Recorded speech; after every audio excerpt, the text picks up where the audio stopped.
So now today this lecture, which is lecture number 22, I will talk about I sent you a PDF of 3 pages, so we discussed a little more of page number 1, which is silicate minerals in general, their compositions. And today we talk about the Bowen's reaction series and the mineralogical variations in rocks. So this constitutes page number 2 and 3 of the PDF that I have sent you already.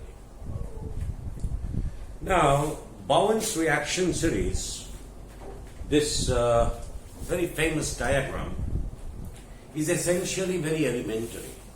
It is by no means a very comprehensive idea of how rock forms, but for an introductory class, where people are just learning igneous petrology as such, it gives you a good idea of what's happening. Essentially, if you have looked at the PDF, if any of you have looked at the PDF, there is a forked Y-shaped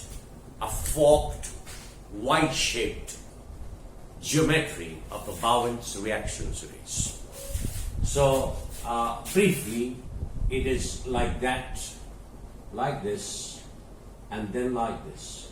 And the temperature increases this way to about 1400 degrees centigrades to about 650 degrees centigrades.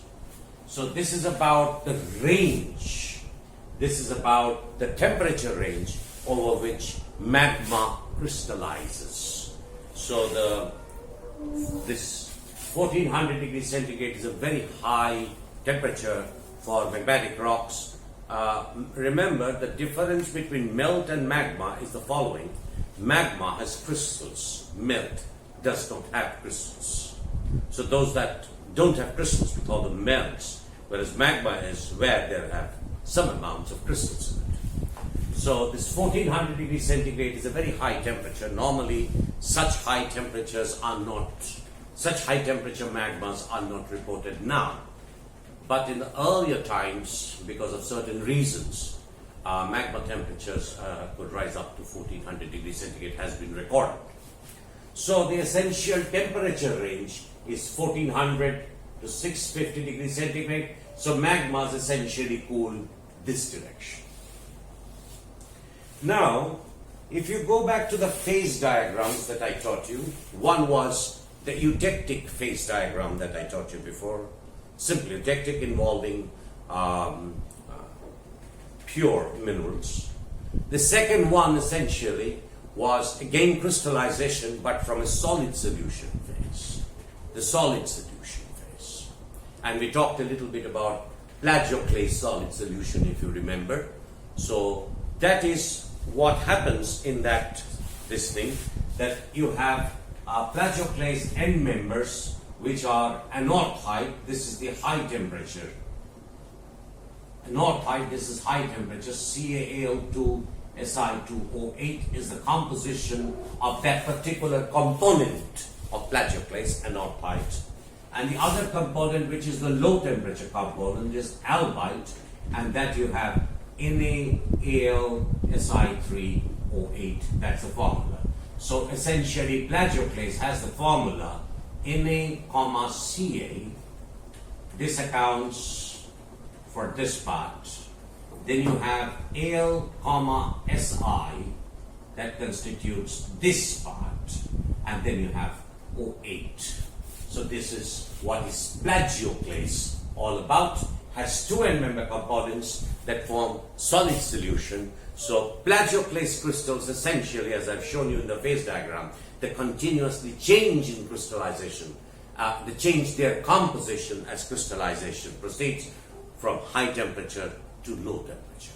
So when you do this change, the high temperature plagioclase is anorthite rich, calcium aluminium rich, and the low temperature plagioclase component is albite, which is sodium rich and silicon rich, as you can see. So this change in composition is brought about by the substitution Ca2 plus Al3 plus here, 1Al goes, and the substitution is Na plus, this is where the sodium comes in, plus Si4 plus. This is, you can see this silicon is added to it. Out of this 4, this aluminium, one of this aluminium is taken out and is replaced by silicon, and so this is what is the substitution of cations involved. So NaCa substitution occurs in this crystal side, but Na and Ca have different charges. So if you take out calcium and replace it by sodium, you have a charge imbalance.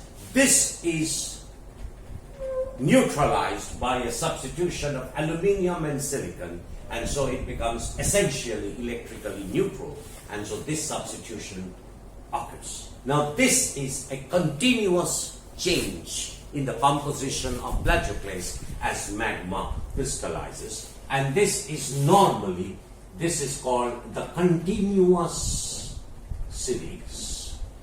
This is called the continuous series, starting with anorthite and ending up with albite. So here there is a continuous change. The mineral does not change, its composition changes from high calcium aluminium to high sodium silicon. So you can say the aluminium silicon ratio, you can see it has 2:2 here. In anorthite, 1:1, and is replaced by 1:3. So as you crystallize plagioclase, the plagioclase becomes more silica rich and calcium poor. This is about the one which is on the right hand side of the Bowen's reaction series. And in this left hand side, that's another important aspect. I have asked you, I have not given you lecture 20, but I gave you something to read about. That is the peritectic relation, where a mineral A reacts with the melt to produce a new mineral B. So you have a mineral A which reacts with the melt. So you have a mineral A and it reacts with the melt to produce a new mineral which is B. So this is how the reaction proceeds. So here along this, mineral A is formed early. This becomes unstable with the melt, and this A and the melt reacts to produce B, which is a new mineral. So this is called the discontinuous series. This is called the discontinuous series. So essentially, magma crystallization involves two types of changes. In this one, the mineral does not change, but its composition changes. And along this, the minerals change because they react with the melt and produce a new mineral. So this is what is called the discontinuous series, and this is called the continuous series. They essentially represents solid solution phase diagram binary that I have taught you, and this is the peritectic relation. You must have read it with respect to, because in all books they do it, is phosphorite quartz. Phosphorite plus quartz, and another mineral that comes in between, and I will not amplify this, is enstatite, which is MgSiO3. This is Mg2SiO4 plus SiO2 is equal to 2MgSiO3. This is the discontinuous series. The other thing is, if you reverse the reaction, then B melts into melt plus A. This is called incongruent melting. This is called incongruent melting, where a mineral, when you heat, it produces a melt, but also another crystal, which is different in composition and different in structure than B. This is called discontinuous melting reaction, incongruent melting reaction, and this forms a discontinuous series. And this is where the two merge and you produce another type of melt. This whole part is called the Bowen's reaction series, after a person by the name Normal N. Bowen gave this, and it's taught in all introductory classes all over the world. So now let me take up this discontinuous series in a little more detail for you.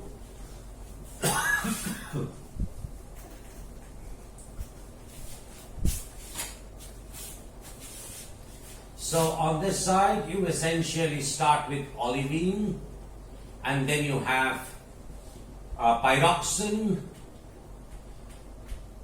Remember, there are two types of pyroxene, orthopyroxene and clinopyroxene. This I have told you before. And then you have amphiboles. This we have talked about a bit yesterday. And then we have biotite, or called dark mica. This is how the reaction goes. So olivine reacts with the melt to produce pyroxene. Pyroxene reacts with the melt to produce amphibole. Amphibole reacts with the melt to produce biotite. And on this side, you have a solid solution. This is plagioclase on this side, which goes up to anorthite here.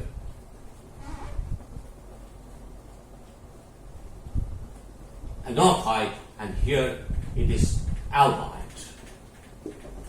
So this is one set of reaction that goes in.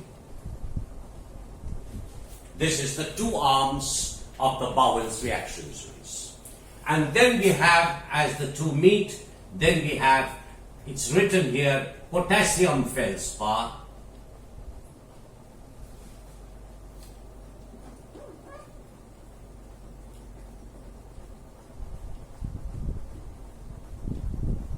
This is essentially for us, let us take it as orthoclase, which I have talked to you yesterday. K, the formula, I will tell you the formula. Then we have muscovite mica. Muscovite mica, which is a ferrosilicate, and then you have quartz. So, and the temperature range varies, as I told you, this is up to 650 degrees centigrade. So above this temperature of 650 degrees centigrade, it's called suprasolidus. That means at the solidus, there's no melt, the last melt. So above that, it's called suprasolidus. So the suprasolidus conditions persist from 650 degrees centigrade to about 1400 degrees centigrade. So you can see now that you can draw horizontal lines. You can draw horizontal lines, and obviously if you have above this line, you have olivine plus minus anorthite.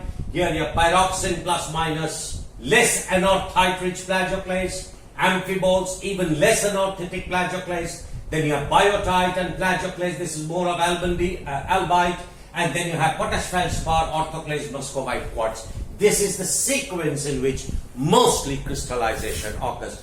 As for a beginner, this would be fine enough. Now, the rocks that are formed here in this case, these are called ultramafic rocks. These are called ultramafic rocks. These are called mafic rocks. These are called intermediate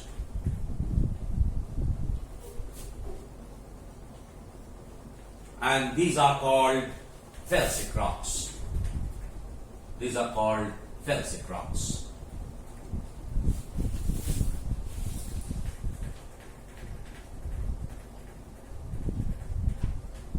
So now, if now I write down the formulae of the minerals, simplify this I did yesterday, formulae of minerals, I will write, magnesium and iron are interchangeable, but anyway, let me write magnesium MgFe whole twice Si O4, orthopyroxene is Mg2 Mg, Fe whole twice Si2O6. This one is Ca Mg, Fe Si2O6, and this one Mg Fe simplified Si8O22OH whole twice. This one is K Mg, Fe KAlSi3O10OH whole twice. K feldspar, this is KAlSi3O8. Muscovite is KAl2AlSi3O10OH whole twice. And then you have SiO2. And for anorthite, it is CaAl2Si2O8, and this one is NaAlSi3O8. So you can see here several interesting things. I told you briefly yesterday. Olivine, MgFe whole twice SiO4. MgFe is to silicon ratio 2:1. 2:1. Then pyroxene, MgFe whole twice Si2, the ratio 1:1. Here the ratio it's 1:2. So from here you can see the silicon ratio is increasing. So here you can see amphiboles, FeMg7 Si8. Silicon is more. Here if you see MgFe3, AlSi3, Al plus Si3, this is 4. And then KlSi3, again you see it's a higher ratio of silicon and aluminium. If you club aluminium and silicon, it's higher. So you can see if we go in this direction, and if you have the rock, say for example, this rock contains olivine and plagioclase but anorthite rich. This contains pyroxene and plagioclase, and this is less, it is more silica rich. From pyroxene to amphibole, it's slightly more silica rich. To biotite, albite, etc., this is even more silica rich. So when you see ultramafic, mafic, intermediate, and felsic rocks, these are essentially based on the SiO2 content of the rock. SiO2 content of the rock. So ultramafic rocks is less than 45 weight% SiO2. This is 45 to 52 weight% SiO2. This is 52 to 63 weight% SiO2, and this is greater than 63 weight% SiO2. This was originally given by another British scientist. His name was Shand. This is the classification of the rocks. So the ultramafic rocks have less than 45% SiO2, dominated by olivine and pyroxene. You have mafic rocks where SiO2 is between 45 and 52 weight% SiO2, which is dominated by pyroxenes and not anorthite rich plagioclase, but anorthite poor plagioclase, poorer plagioclase. So this rock will be dominated by calcium, magnesium, iron, and aluminium and silicon. So as you move over to the intermediate end member, 52 to 63, you can see the silica percentage in the rock is increasing. So is the sodium content in the rock is increasing. So is the silicon content of the rock is increasing. And similarly, felsic rocks, which are biotite, plagioclase, but albite in composition, K feldspar, muscovite, quartz, these are all felsic rocks. Another thing is very important here. So in this direction, so in the Bowen's reaction series, temperature decreases from top to bottom. Temperature of crystallization decreases from top to bottom. SiO2 content of the rock, which is composed of the minerals, SiO2 content of the rock, increases. Have you understood? So temperature increases this way, the SiO2 content of the rock decreases this way, and you can see magnesium by iron proportion in the rock. Magnesium by iron proportion. In these parts, you hardly have magnesium and iron. So, but these parts are dominated by magnesium and iron. So ultramafic rocks are very magnesium iron rich rocks, and deficient in silica, whereas these rocks, which are the felsic rocks, they are dominated by silica but have poor magnesium and iron. Poorer in magnesium and iron. So there is a continuous variation in composition of the rock as the temperature of crystallization decreases. Another important thing I will tell you. You see, these are the early minerals, olivine, pyroxene, say amphiboles. These are the early formed ferromagnesian minerals. These are the early formed ferromagnesian minerals. Now, when these minerals are crystallizing, they are not taking in a lot of aluminium. Have you understood? They are not taking in a lot of aluminium. But as you move towards this side of the diagram, you can see that aluminium becomes an important component of the minerals that form the rocks. That means the aluminium by silicon ratio increases from high temperature to low temperature. Aluminium by silicon ratio increases from high temperature to low temperature.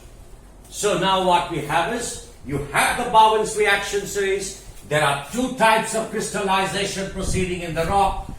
Continuous solid solution which changes the composition of the plagioclase, and a discontinuous reaction because of peritectic relations when early formed minerals reacts with the melts and exhausted and a new mineral forms. That way, there are several changes occurring in the magma, several compositional changes occurring in the magma. So I have given you previously now some of the ideas that what are changing in the composition of the magmas. So as you crystallize more and more of the magma, your magma becomes silicon rich, the aluminium by silicon ratio increases, the magnesium iron content of the rock decreases, the temperature of crystallization of the rock decreases. So it gives you a good overview of what's going on during magma crystallization. What's going on during magma crystallization. That is the good information that you get from Bowen's reaction series, and they are classified into ultramafic, mafic, intermediate and felsic rocks based on SiO2 contents of the rock. So felsic rocks are the most silica saturated rocks that you see. Another last important thing before I go over to the next diagram, these minerals, olivine, pyroxenes, since these contain iron, they have a strong color to it. Have you understood? They impart a strong color to the rock. Green, black, dark green, they can impart strong color to the rock. So, but this one, for example, there is no magnesium in iron. So what happens, this mineral does not impart a dark color to the rock. So in this rock, for example, you will find dark colored minerals as well as light colored minerals. The light colored minerals are plagioclase of some composition. But the dark colored matrix is dominated by olivine, pyroxene, amphibole and biotite. These are all dark colored rocks. Now what happens when these minerals appear? You see potash feldspar, muscovite, quartz, and then albite, all of these are very light colored minerals. Very, very light colored minerals. So what happens?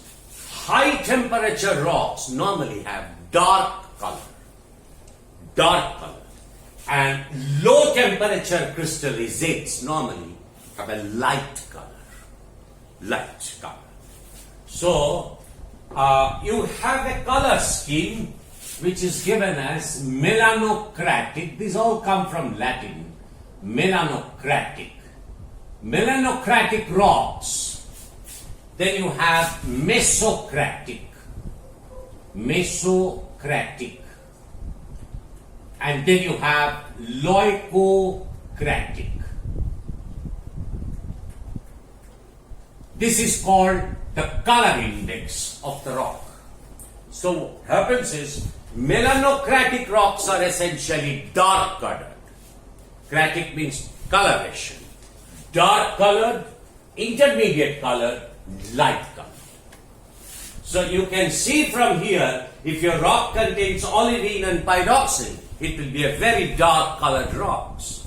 But if you have muscovite, quartz and potash feldspar, here you will have a very light colored rock.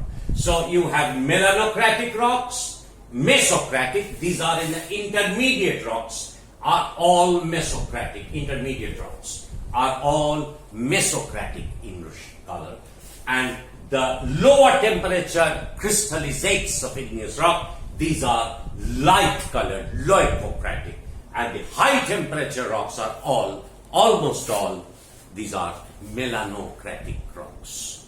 So olivine and pyroxene, say for example, mafic and ultramafic rock, these are very melanocratic. These are melanocratic rock, mafic and ultramafic rocks, because they are dominated by iron magnesium. But if you go to the intermediate stage, these are mesocratic rocks, and felsic rocks are leucocratic rocks. So this is the color index of rocks. It's a good guideline. It's not that it is perfect. It's not perfect, but it gives you a good guideline. Unfortunately, this time we could not do the lab class, so it would have been easier for you to see physically what I mean. But then theoretically, for the next page, for example, here you have the next page, which I have already sent you with the PDF. You will have these terms there: melanocratic, leucocratic, and mesocratic rock. The origin is in the Bowen's reaction series. Now we will talk a little bit more about minerals in rocks. Minerals in rocks. Igneous rocks, of course.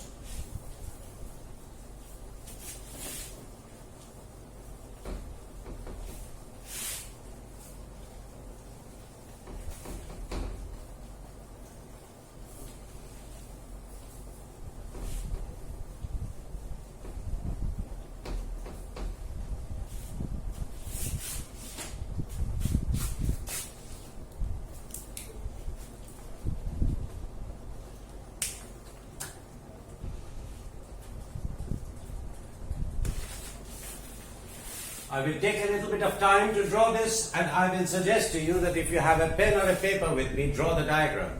Don't think you will remember it. You will not.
So, now this is a diagram which you will see almost in all books, internet sites, books. It's a very common diagram. It's not a very accurate diagram, but it's a diagram which helps you to, I will try to draw a few lines so that the rest of it I will not talk about. You read it.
So, we are back to felsic rocks, intermediate rocks, mafic rocks and ultramafic rocks.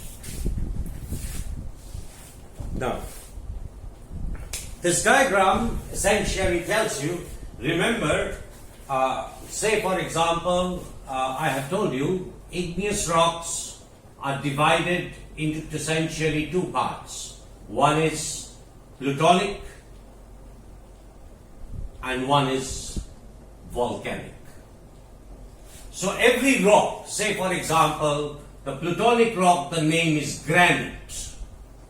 It has an equivalent which to us is rhyolite. So rhyolite is a volcanic rock, that means it formed by eruption on the Earth's surface. Plutonic rocks are those that cool below the Earth's surface. You also know volcanic rocks are very fine grained, they are glassy, they contain few minerals. Plutonic rocks that never contain glass, they're very coarse grained because they close slowly. So every rock, plutonic rock, has a volcanic equivalent, meaning the composition is almost the same. So for example, gabbro, another very famous plutonic rock where you find everything. The volcanic rock is called basalts. These dominate the ocean floor. We will talk about that in the next class. And then, for example, you have diorite. Diorite, and its volcanic equivalent is dacite. So these are all volcanic equivalents of plutonic rocks. There are many more. We don't have to remember everything. But also, for example, there is a particular rock called peridotite, which is an ultramafic rock. It has a volcanic equivalent, and I don't want to tell you, I want you to learn it. What is the volcanic equivalent of peridotite, for example? So, for example, the igneous rock classification to volcanic and plutonic is already shown to you. So you go through the PDF. I'm only holding your page PDF with me. That's all about it. But what I wanted to show here is this is volume percent of minerals. Volume percent of minerals. So, for example, this is orthoclase for about 25%. Quartz is about 15%, and the rest of the minerals constitute the remaining of the 100%. So, for example, if you have a felsic rock compositions, the dominant minerals you will have is orthoclase, quartz, plagioclase. Remember, it's albite, biotite, and amphibole. These are the minerals that you will get in felsic rock. Orthoclase, quartz, plagioclase, biotite, and amphibole, of which orthoclase and quartz will be orthoclase, quartz, and plagioclase this will, if you draw any vertical line, they will dominate by more than 75% of the mineral will be orthoclase, quartz, and plagioclase. Remember, this albitic plagioclase, sodium-rich plagioclase, albite-rich plagioclase. And then you have the ferromagnesian minerals, biotite and amphibole.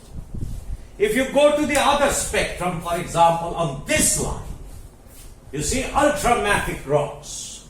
Ultramafic rocks are dominated by pyroxides and olivine. Pyroxenes and olivine. I gave you the formula. Olivines are MgFe whole twice, SiO4. And orthopyroxene has the formula MgFe whole twice, Si2O6. And clinopyroxene is Ca, MgFe, Si2O6.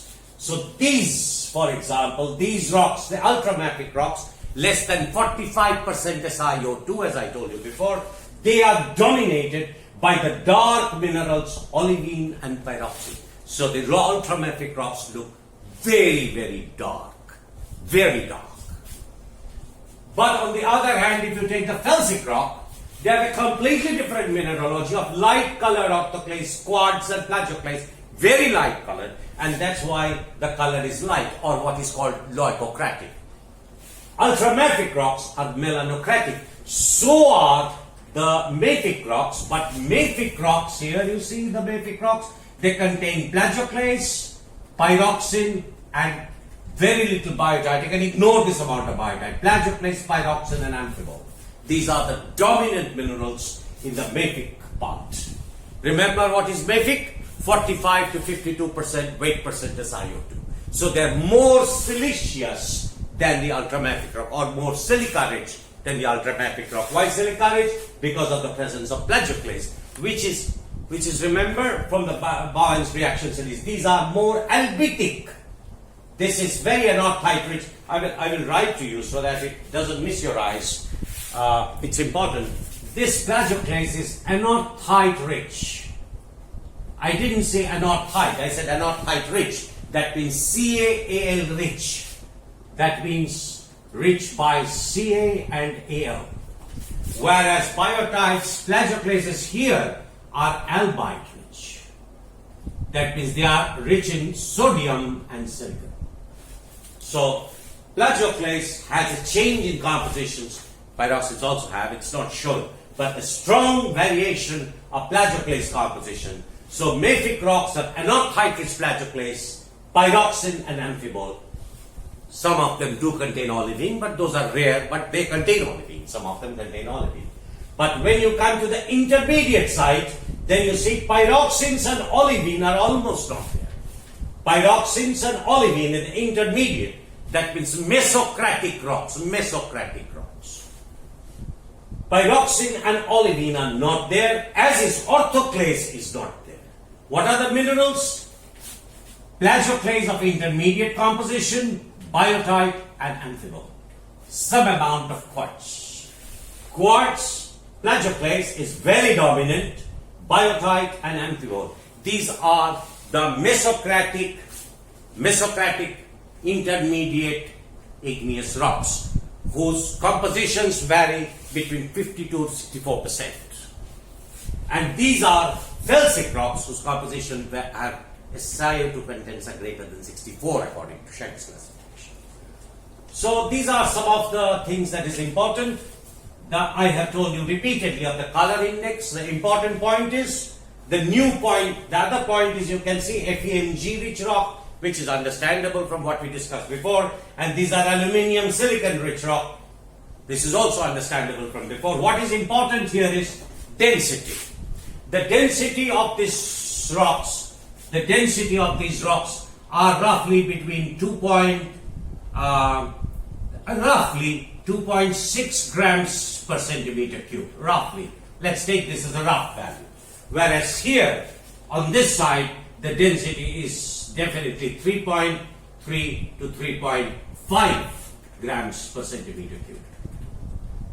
So this is 3.3 to 3.5 grams per decimeter cube, these are the dominant minerals of the mantle, for example. And this is on the right hand side, on the left hand side, you have much lower density material, which are 2.55 to 2.6 grams per centimeter cube.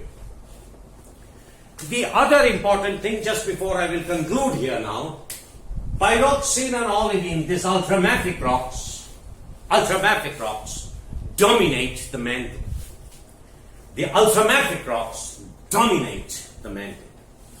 They are the dominant minerals of the mantle up to a considerable depth. You know, the mantle is very deep, 2,900 kilometers. No one knows what happens at 2,900 kilometers.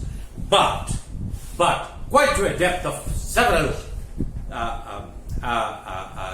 hundreds of kilometers, all pyroxenes and olivine are the dominant rocks of the mantle. That means the upper mantle is dominated by ultramafic rocks. This rock, mafic rocks, which are essentially gabbros and basalts, as you will find out from your PhD. These basalts, for example, dominates the ocean floor. They are the dominant, overwhelmingly dominant rock that make up the ocean floor. That means the oceanic crust is made up dominantly of these mafic rocks, which are essentially volcanic flows that have come out from the mantle. Felsic rocks, on the other hand, intermediate and felsic rocks, they dominate the continental crust. The continental crust, which is higher above the mean sea level, those crust is dominated by intermediate to felsic rocks. The ocean floor, the oceanic crust, is dominated by mafic rocks, typically called basalts, which are volcanic rocks. And ultramafic rocks dominate the upper mantle. Quite a few hundred kilometers of the upper mantle is dominated by these ultramafic rocks. More classifications are given to you, you have to read it. I think I will stop here for today. Yeah? We will continue other things for the next lecture. Thank you.